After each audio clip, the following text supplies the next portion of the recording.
so I figured in light of Valentine's Day, I'd talk about romance. So we all want that perfect date on Valentine's Day. It doesn't matter if it's a first date, if it's someone you've been married to for 50 years, or if you're dating for a long time.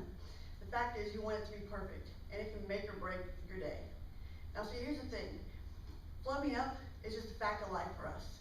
Think about in Hitch, Alex Hitch, the one who was in charge of hooking up all the couples. He could hook up even the least likely couples. Didn't matter how unearthly it was, they could end up together. But then when he went on a date, even he flubbed things up. So let's take a look at this biblically.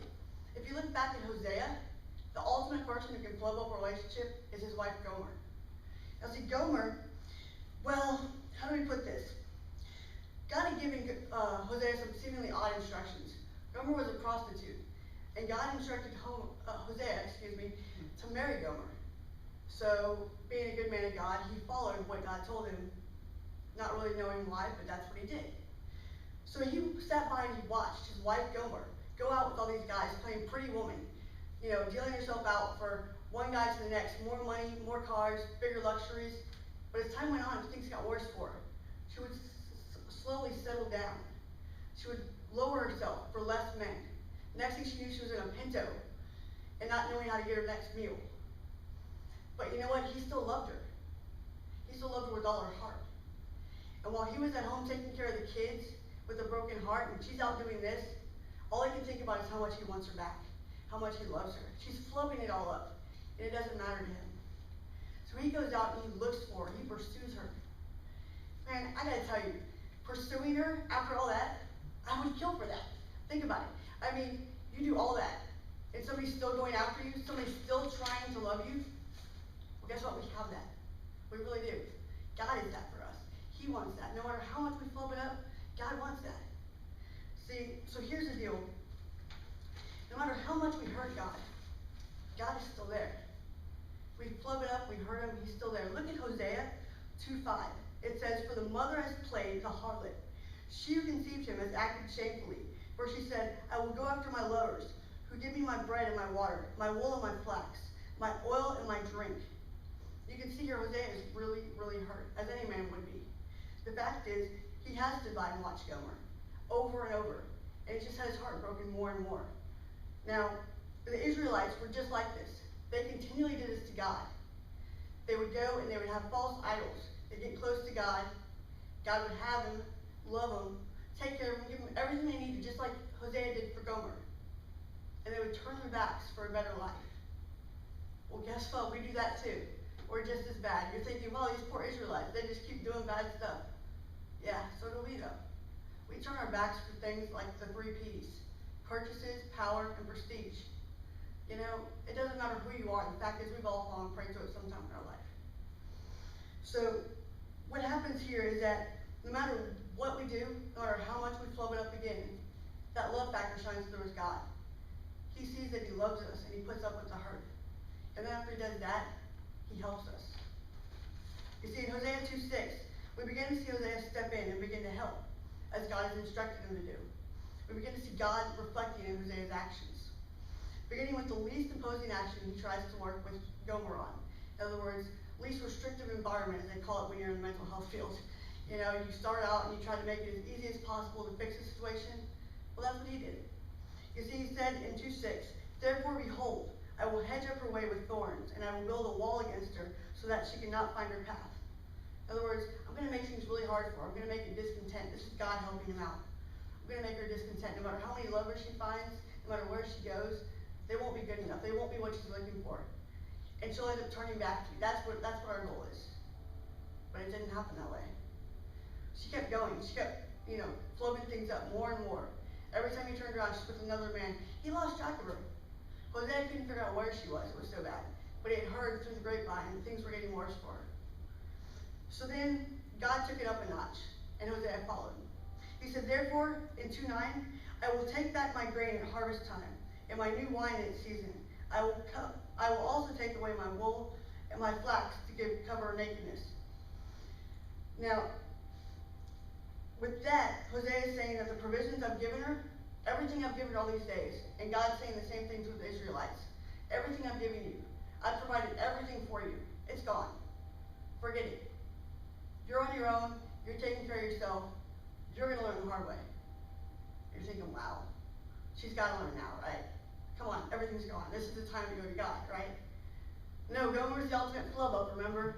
Ultimate flub up. So Gomer still flubbed up more. So God took the last measure. And you're thinking, okay, 3 strikes you're out. God, not pretty, right? No. So here's the thing, it changed here. This was a 180. God and Hosea went from the tough love system to the love system. The straight out hardcore love system. You see, in 2:14, they say, therefore behold, I will allure her. I will bring her to the wilderness and speak kindly to her. Wow. I mean, think about that. He's saying, in other words, I will win her back. I will show her the love that I had from day one. I will make her realize how much I love her and how much she still loves me.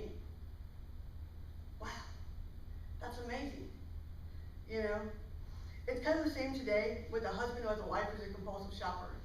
And she shops and shops to make herself happy. In the meantime, she makes the house broke and broke. So he takes away the charge card, thinking, okay, here's the first step. But then she goes out and uses the grocery money while grocery shopping and uses the extra for some stuff on the side for her. So the kids don't have groceries and they don't have money. So he says, okay, no more shopping, period. I'll do the grocery shopping. But then she still finds a way to put them in debt. So he says, okay, this isn't working. Maybe me enforcing rules is not what she needs. Maybe rules aren't the answer. Maybe she needs that love from me. Maybe she needs to know that I'm here for her no matter what. And you know when he takes her out and he wines and he dines her? That's God. That's what God does for us, you see. That's what he did there. We may not realize it, but God tries to warn us. He tries to steer our paths in the right direction. We just don't usually listen. And after we do, then we tend to go back and not listen again. So even when we continue flubbing things up with God, we hurt him, and then he helps us. He takes it one step further. God heals us. Now, in Hosea 2:15, you see Hosea has a new light on Gomer. He sees how she can be when God brings her back. This is how God sees the Israelites when they come back. In 2:15 it says, then I will give her the vineyards from there. I will give her the valley of Acre as a door of hope. She will sing there as in days of her youth, as in the day when she came up from the land of Egypt. Okay, did we catch that? She will sing there. This is Gomer, the one who's discontent, who's going from man to man, unhappy. She's going to sing in jubilation. She's going to be excited. That's a new woman. That's not the one she was before. See, in 2:19 it goes a step further. It says, I will betroth you to me forever. Yes, betroth you to me in righteousness and in justice, in loving kindness and in compassion. Once again, he's saying, let's get married again. Let's do it all over again. Clean slate. I don't remember a thing. I love you. You love me. We're good. Wow. 2:23 goes on. You see that transformation and train of thought. That's no longer the hurt that motivates God and is motivating Hosea. But now it is the love that has overcome all. As God uses Hosea to talk about the Israelites, to tell them what's in store. He says in 2:23, I will sow her for myself in the land. I will also have compassion on her who had not obtained compassion. And to those who I say are not my people, you are my people. And they will say, you are my God. See, this is what God wants. It was directed towards the Israelites, for them to come back to him. That's all he ever wanted, was them to drop their false gods, drop their sin, and come back to the person who's given them everything to begin with. That's what God wants for us too. It doesn't matter how much he screwed up, how much we screwed up. He still wants that. It's like a bride on their wedding day. You know, think about it. When you go to a wedding, the bride comes down the aisle. She can be horrid normally, but when you see her down the aisle in that white gown, she's stunning, ravishing. She's a new transformation. That's what God does for us. The blood of Christ, that blood washes away our sin and makes us stunning. God gave that to us. It's his gift to us. Now see, God wants us to live by his ways. He loves us. He doesn't want to see us wandering around. He doesn't expect perfection, but he does expect loyalty. So God's ultimate desire is to be that romancer all women dream about. That romancer that all men strive to be but fall short of. That's what his desire is. No matter what our flub-ups think about it. In respect to Valentine's Day, cut down a break. Embrace him as he wants to be embraced by.